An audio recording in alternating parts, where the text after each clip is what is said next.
Episode 24. Submitted by Trish. Wilmington, North Carolina. 41. Read exactly as submitted. I left Elkhart the summer I turned 19, and I did it the way you do things at 19, which is badly. There was no fight. There wasn't even a last conversation. I put everything I owned in a Corolla and drove to North Carolina behind a boy who lasted 8 months. And then I stayed because I liked being near the water, and the calls home got shorter, then monthly, then birthdays only, then nothing at all.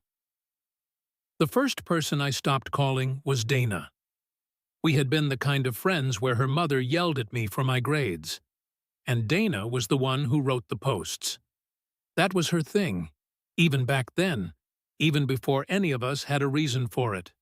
When somebody from our class died, and by the time you're 30, there are more of those than you'd think, cars mostly, one overdose, one man who had a heart attack shoveling his driveway at 34, Dana wrote it.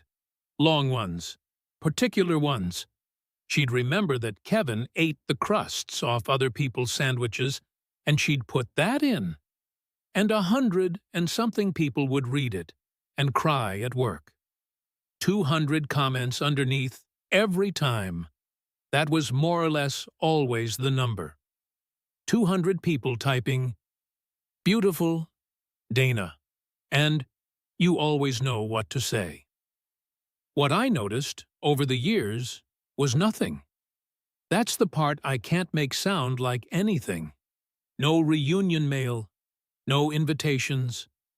When my mother passed in 2019, there wasn't one card from anybody I went to school with, and I sat with that for about an afternoon and decided I had earned it.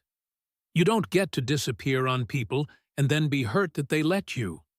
A couple of times I went looking for somebody from back then and couldn't find a trace of them, and I figured that was normal, that people my age were quitting the internet, that everybody was busy the same way I was busy.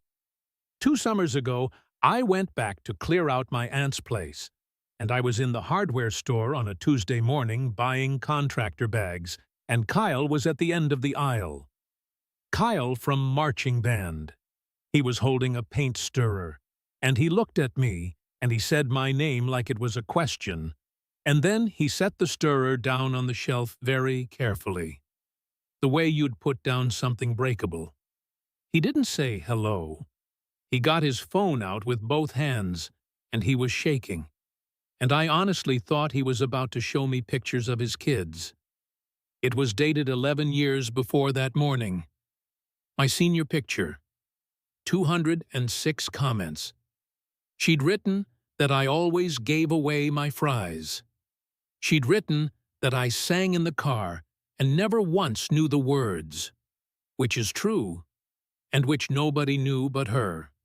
She'd written, she was in pain longer than she let any of us see, and underneath it, people had lined up to say they'd suspected, that they wished they'd reached out, that they'd never forget the way I laughed.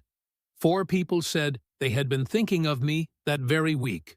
Somebody's mom said she'd lit a candle. And every year on the anniversary, a few more comments came in. Write down the years. Still miss you. Can't believe it's been this long. I called Dana from the parking lot.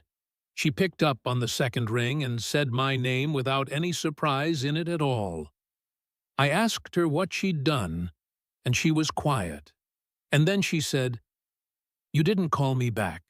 For a year you didn't call me back." Like that answered it. Like I was the one who owed the explanation. And she'd been waiting a long time to be asked, and now she was finally getting to say it. She said, "I didn't tell anybody anything that wasn't true for me." Then she said she had to go pick someone up. The post is still up. I've read those comments more times than I want to admit. And the worst part isn't that they're wrong about me. It's how much all of them loved her for writing it. Everybody has somebody who kept the story after they left. You never hear what they've been doing with it.